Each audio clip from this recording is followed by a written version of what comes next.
London Property, home of Super Prime, where you can find informative, educational and entertaining content covering all aspects of property. Hello and welcome to the London Property Podcast. I'm your host Farnaz, and today we're in conversation with David McKee, who has many decades of experience at the top end of the property market, having grown up with a mother who had a shop on Walton Street and was also in the property market for many decades before that. So David, welcome.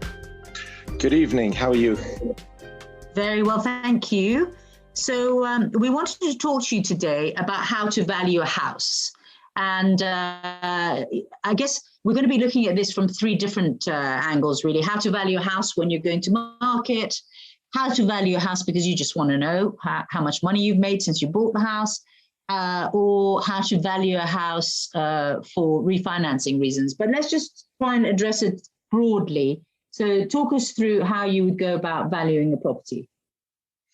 Well, I think comparable evidence will always be the key, but I think taking a step back and perhaps selling our own wares as estate agents, I think the good thing to have here is a local agent who is knowledgeable and experienced and understands the nuances of the marketplace. And when we're dealing with high net worth clients, as we are, and valuable assets covering prime central London, you do literally need to know the better sides of the street, the likelihood of the estimated costs of lease extensions, just in case you're dealing with lower leases, perhaps in Belgravia.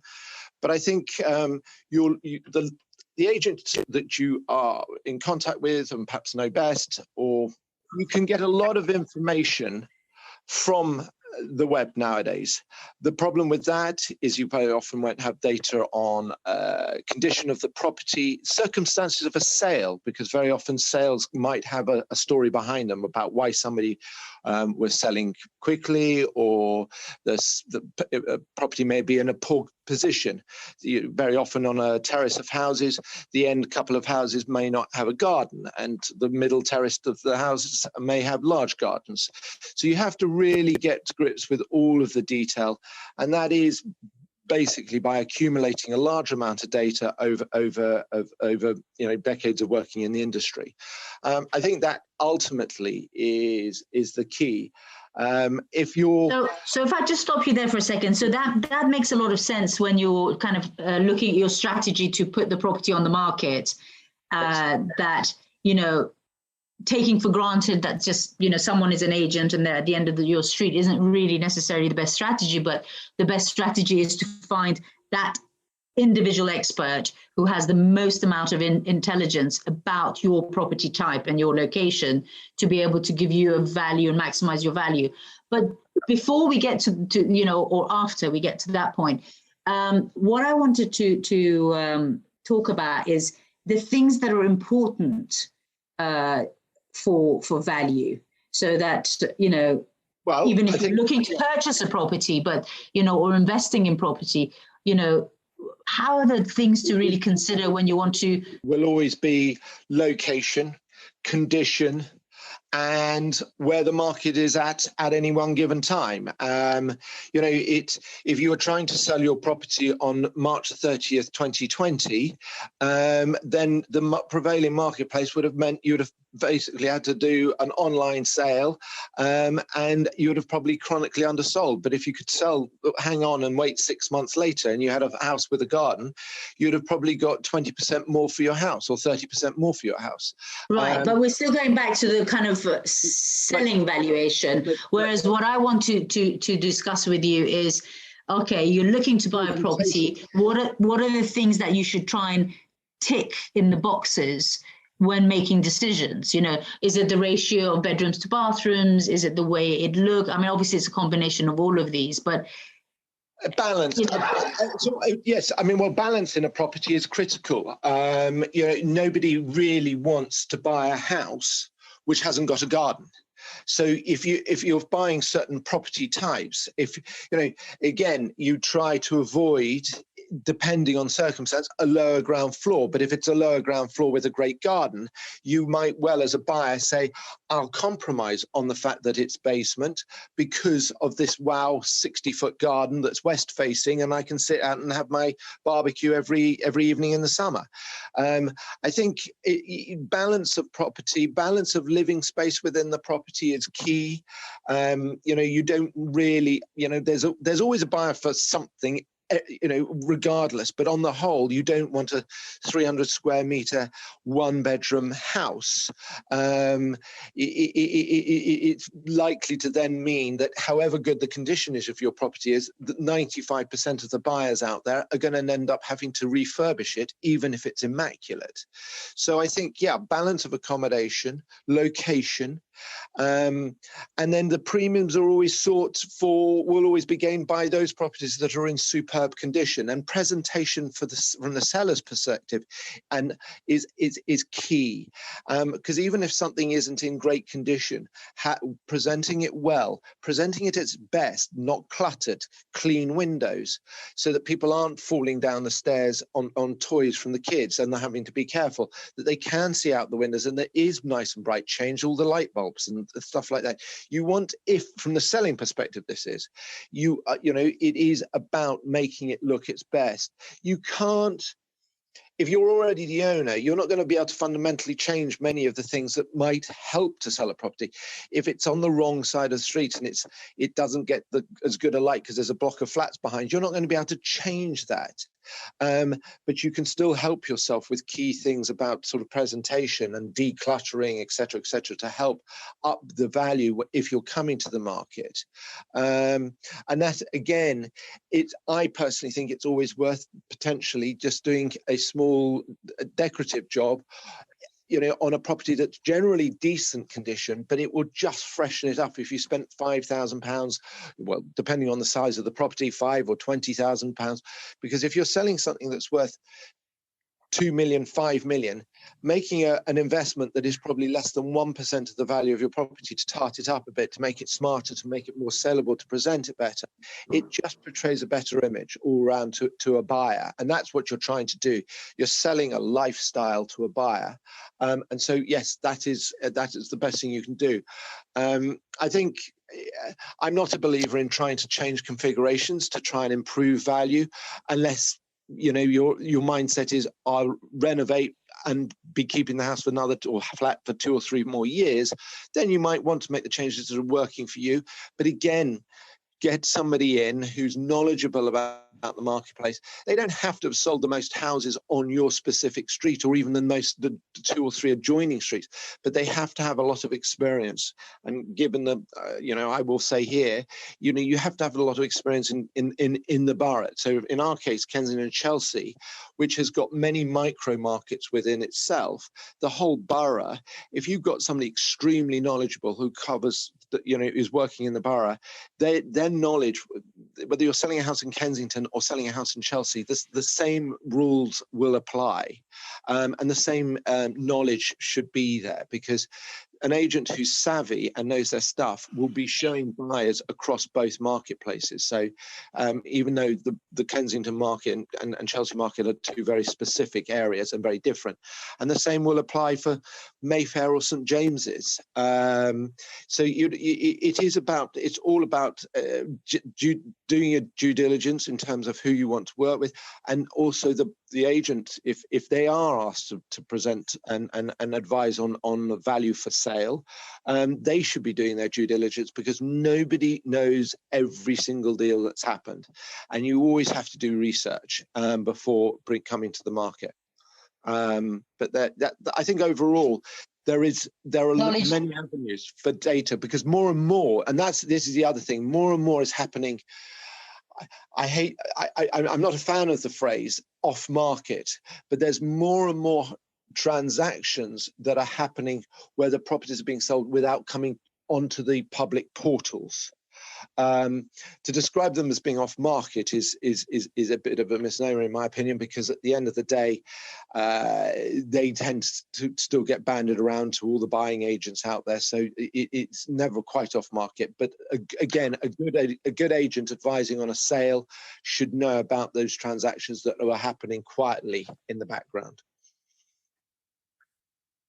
Well, I think that part of the reason that things are going off market is also because, it's a way of maintaining the quality of the people you're dealing with. Because with these days, with the internet, anybody from anywhere can call you, and they could be not really as genuine as they're making out to be. So we do also have a little bit of that to deal with, which I think makes a difference on thinking things off market. And also, whatever you put on the market, as soon as you do, you've got this digital footprint. Now, you may have got the price wrong.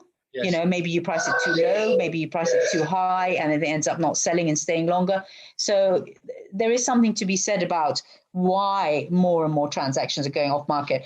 But going away from transactions here, because for our listeners, I think the things that are interesting is to understand reasons, for example, why things are not selling. So yes, presentation, I think, is an important one, but eventually, I guess, it might negatively affect the price, but eventually it will sell. But what are the main factors that stop a property from not selling?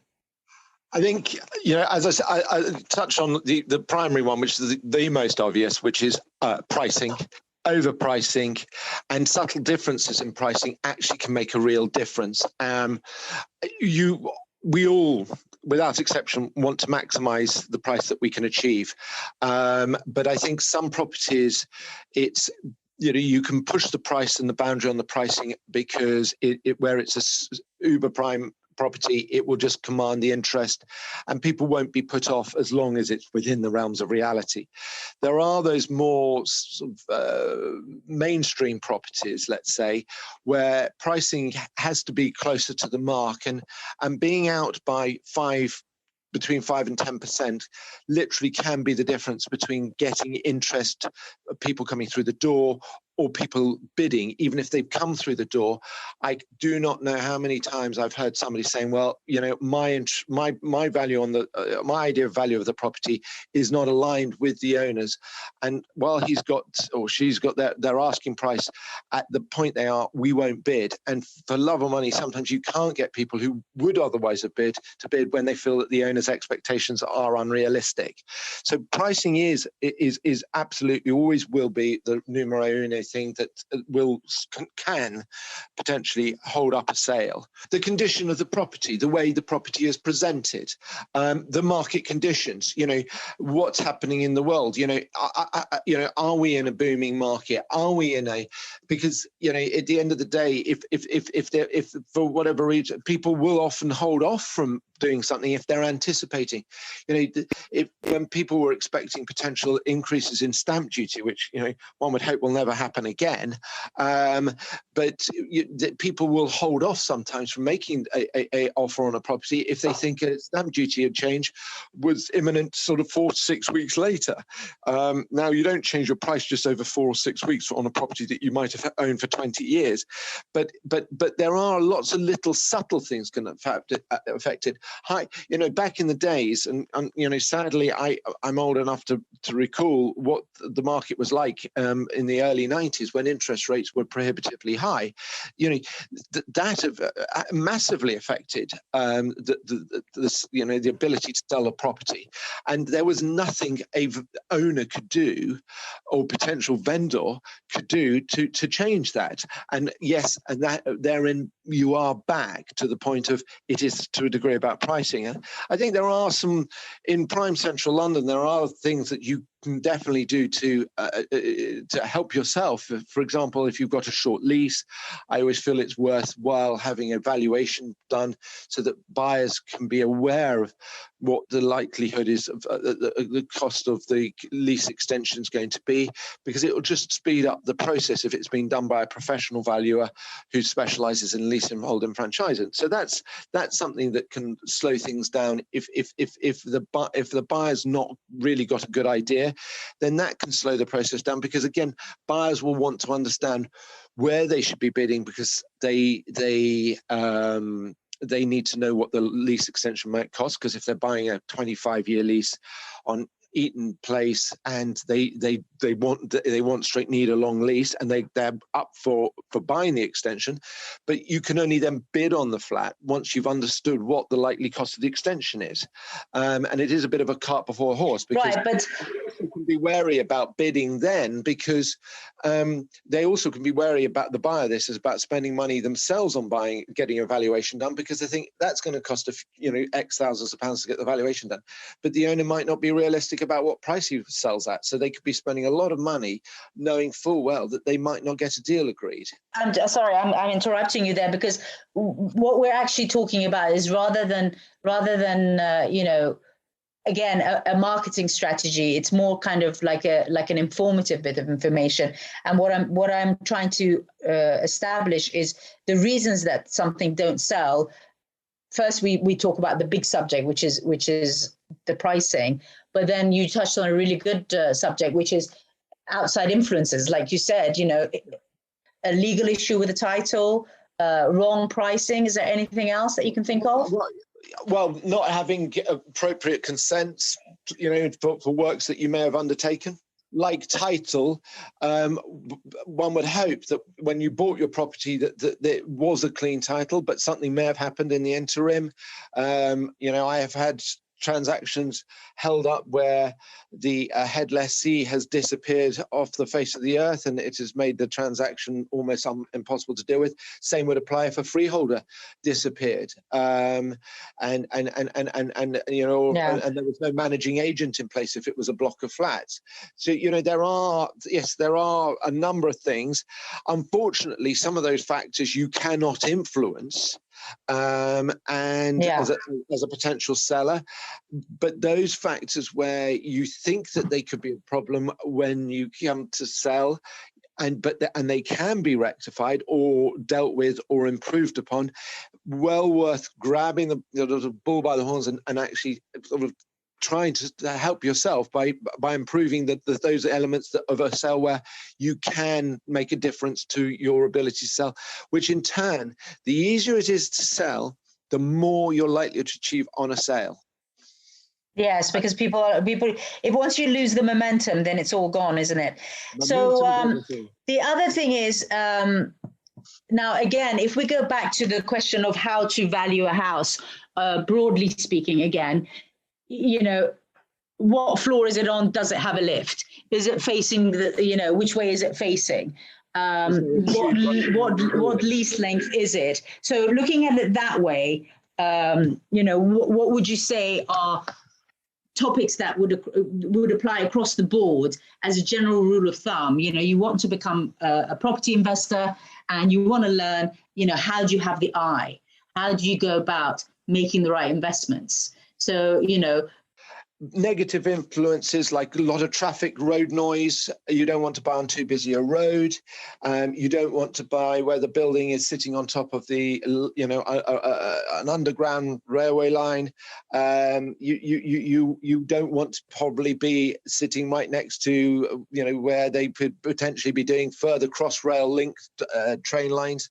There are things that can blight a property. So if I was to start now and become a property investor, and I wanted to educate myself on how to make proper decisions, then it's important to be aware of the immediate vicinity of the property that you're looking to buy visually. Where is it? Is it noisy? Is it sunny? Where, all of that kind of stuff. And then you've got to make yourself aware of the environmental issues that are going on around you, right? So is there planning permission pending for a great big skyscraper in front of the building or something? Having said that, this is a very substantial investment, and whether you're a first-time investor or whether it's the 14th time you've invested, at the end of the day, especially if you're investing in an area you're not wholly knowledgeable and familiar with, one of the things you can safely say is this is a very large investment for anybody, and that's where I think that getting expert advice and retaining an agent to act on your behalf, or at least be there to its varying degrees, perhaps however much you want is worthwhile. You know, you're not, it's a bit like there are experts out there for many different fields. You know, if you needed a surgery on your hip, you're not going to go onto Google and research it and think, oh, well, I can save the money and I'll do it myself after a bit of research on Google. I think that same with property. You're about to invest. You could be £500,000. It could be £5 million. It could be £20 million. Yes, everybody knows about property because they live in it, but knowing in an area and being hugely familiar, it's not the same when you're just a member of the public as opposed to somebody who's trading in it and dealing in it and has been doing that for decades. You just cannot have the same market intel. So just as you'd go to a doctor for a special advice or an accountant or a lawyer, personally, I would, if I was trying to acquire a property in a region that I didn't know at all, and I was looking to make an investment rather than a purchase which was just about falling in love with it, whereas as our friends would say the coup de coeur, where you just literally have fallen in love and you've got to have it and that's where you're going to spend the rest of your life, then fine, you might not need so much the expert. But if you want it to be a good buy, you want to make sure that you're not making a mistake, or you also want to find out about some properties which aren't always there on the open market, then I think personally paying somebody to bit of advice is well worth it. And when you look at what agents charge for providing advice, it's only a small fraction of the stamp duty you'll pay. But this is going back to agency and the services and what have you, which I think our listeners have probably been exposed to until they're blue in the face if they have interest in the super prime property market. But what we're trying to do with this conversation is to really just give them the fun facts of how to go about valuing a property. So where the flawed aspect, be careful of what's going on in the environment when you're making a decision. In terms of the environmental, we are all becoming more environmentally aware. We are all becoming more conscious about our sort of a footprint, and I think that's going to become more and more true with property.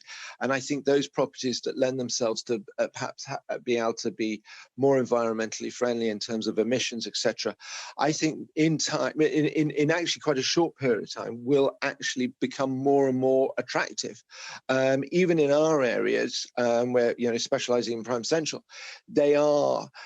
I think that the local authorities will have to become more amenable to allowing owners and potential the owners of tomorrow to make changes that can improve the environment. So those are things that you could look at as potential upsides to what could be a reason for buying, and equally a reason to help sell your property. And lifestyle, right? I mean, lifestyle is going to become really important aspect of the decision-making process, because some of these things have the lifestyle already built in, if it's a new development or something. But then also you've got areas where they're being regenerated, and suddenly the neighborhood's going to have a completely different vibe that people are going to and that's why. And then finally, the other question I wanted to ask you, sorry, go on. No, but that's why I was going to say that if you're an investor who's not it's willing to take a little bit of a risk, is buying into new areas, which are not prime, definitely not super prime, but they're on the edges of more towards the periphery of London, where there is perhaps more scope for growth in terms of uplift in values, because people are the population is going to grow, and actually I think lifestyle choices will help those areas increase in value, because there'll be more space, there'll be more terraces connected to flats, they'll be able to provide more facilities, and hopefully they will be facilities which are also got positive kickback to the environment, where people have got solar panels on roofs and etc., and they can utilize that more and more and even feed back into the grid from it. But no, it's I think it's exciting times for resi at the moment, and I think there are a lot of opportunities for, especially with the sort of brownfield developments, but councils have to be positive in allowing developments and embracing all these new ideas. Well, they're not new, but being more proactive. Now, the other thing is that, there are some people in the world who don't believe in buying property, and they work with their money, they rent for a lifestyle. So if we're talking to those people, what would we say are the reasons to invest in a property? I mean, my favorite line is, it works while you don't have to. But what would you say are the top 3 reasons to invest in property? For those people who are looking to let's say, own a property for investment purposes, it is asset by diversification. And so, why wouldn't you, if you're at that sort of price point wealth-wise, if you've got the funds, you would want to have your assets divided up between different classes. And it makes absolute sense that you'd have some residential or some property, potentially residential, potentially commercial, maybe even mixed. You'd have some of it in property. I mean, it's just good sense. I think there's a security element of that, is that most other investments, you just don't know. Those can go wrong, and things can happen. Whereas, yes, your property might leak, you might have a void period of a tenancy, but one thing's for sure: the property will always be there in the morning. Whereas something like Bitcoin or other investments, there is a lot of risk involved. There are potentially high rewards, but again, this for me is part of just splitting it up. Having a portfolio of equities, and you can have some nice high risk stuff with things like Bitcoin, but then it would be absolutely insane, in my opinion, not to just to own no real estate at all, and neither to be invested in it nor to own one and be a tenant, because as you say, it is one of those things.